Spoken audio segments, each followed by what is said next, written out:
अस्सलाम वालेकुम guys, welcome to my YouTube channel legal hub. मुझे उम्मीद है कि आप सब खैर व आफियत से होंगे। Now today the topic is European convention of human rights ECHR। ठीक है, आज हम ह्यूमन राइट की जो यूरोपियन कन्वेंशन है उसके बारे में डिस्कस करेंगे। Firstly, Congress of Europe announced at May 1948 we desire the Charter of Human Rights। ठीक है, कांग्रेस जो थी यूरोप की, उन्होंने कहा कि हमें ह्यूमन राइट जो है उसका चार्टर जो है वो चाहिए।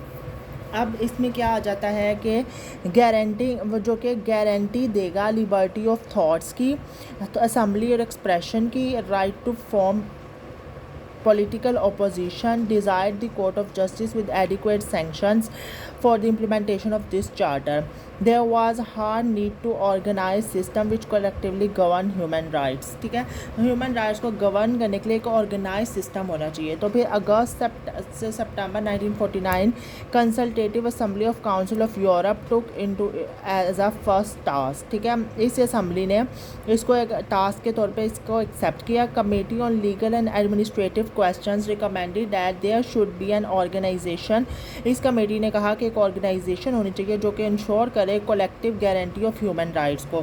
ECHR was signed in 1950 and was enforced at 3 सितंबर 1953। द डिवीजन ऑफ आर्टिकल्स, अब इसके अंदर जो आर्टिकल्स हैं, rights was in the form of protocols. ठीक है, वो प्रोटोकॉल्स की फॉर्म में है। अब नेक्स्ट जो है हमारे पास आ जाता है कि the general assembly added 3 additional rights in protocol number 1। Protocol number 1 में जनरल असम्बली ने 3 एडिशनल राइट्स ऐड कर दिए। आफ्टरवर्ड 1963 टू 1994 4 फर्दर प्रोटोकॉल्स जो हैं वो दोबारा इंट्रोड्यूस करवाए गए। अब हमारे पास इसके बेसिक प्रिंसिपल्स कौन से हैं ECHR के? जो बेसिक प्रिंसिपल्स हैं ECHR के वो ये हैं कि it is of impartial importance in the context of initial human right movement. It was a comprehensive treaty in the world.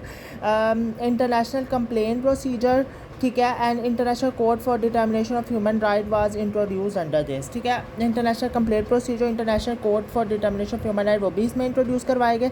It remains the most develop of 3 regional system. तीनों जो regional system थे, वो जो international covenant था, जो economic वाला covenant था 1976 वाला, उनमें से ये सबसे ज़्यादा डेवलप है। ECHR generated the more extensive jurisprudence of human right other than part of international system. अब प्रोटोकॉल नंबर 1 में कौन कौन से राइट्स हैं? Right of property, right of parents to ensure the children education of child, और right of free election.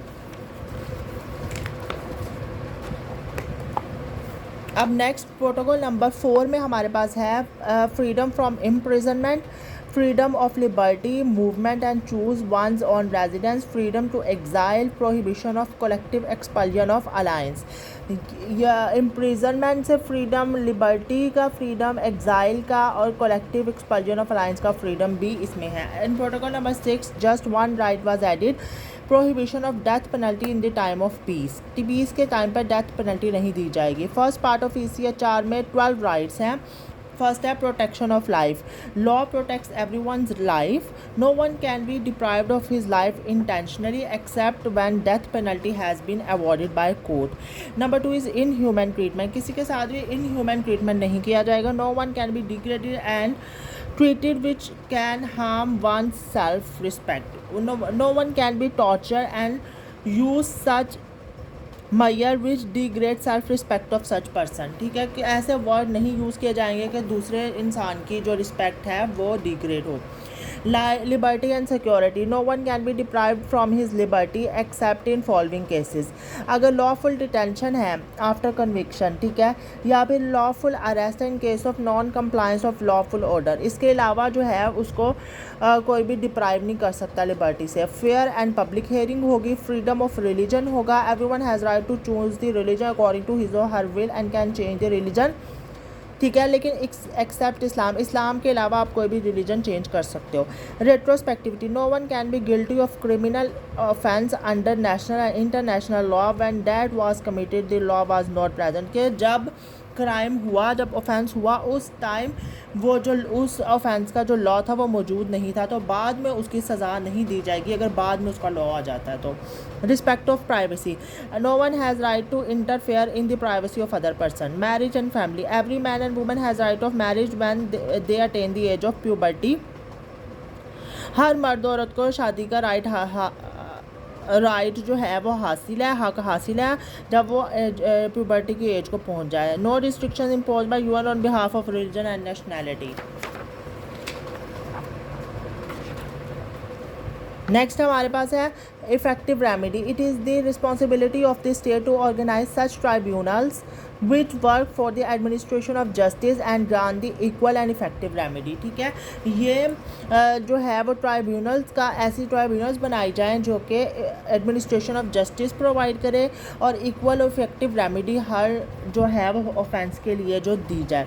Association of assembly, everyone has right to join a powerful peaceful और lawful assembly. मतलब peaceful और lawful assembly, कोई भी आप assembly, political party, कुछ भी आप ज्वाइन कर सकते हैं। No one shall be force to join any assembly, किसी को फोर्स नहीं किया जा सकता। फ्रीडम ऑफ एक्सप्रेशन इस नंबर 11 में है। Everyone has right to express his opinion lawfully. Lawfully हर किसी का राइट है कि वो अपने ओपिनियन को एक्सप्रेस कर सकता है। आगे प्रोहिबिशन ऑफ डिस्क्रिमिनेशन, के डिस्क्रिमिनेशन क्या की मुमानत है। मतलब everyone has equal right of enjoyment without discrimination, किसी को भी यानी कि डिस्क्रिमिनेट यानी कि उसके साथ तजाद नहीं किया जाएगा, कि ये नहीं है कि अगर अंग्रेज़ है तो अफ्रीकन को उन पर तरजीह दी जाएगी, अफ्रीकन को अंग्रेज़ों पर दी जाएगी, किसी को भी डिस्क्रिमिनेट नहीं किया जाएगा। हर किसी को इक्वल राइट हासिल है हर चीज़ का, चाहे वो इंजॉयमेंट हो, वर्क हो, किसी भी कोई भी लेयर, ठीक है, कोई भी एक्टिविटी हो, उसमें हर किसी को इक्वल राइट हासिल है। तो ये जो था ये हमारा टॉपिक था आज का, ECHR European convention of human rights. अब मुझे उम्मीद है कि आपको ये टॉपिक समझ आया होगा, और अगर समझ आया है तो आप तो ये वेल एंड गुड। अगर आपको कोई प्रॉब्लम है तो आप मुझसे मैसेज में पूछ सकते हैं। और मेरा चैनल जो है वो आप लाइक कर दीजिए, सब्सक्राइब कर दीजिए, कमेंट कर दीजिए, ताकि आपको सब्सक्राइब कर दीजिए ताकि आपको टाइमली हर वीडियो जो है वो पहुंच सके। Thank you so much.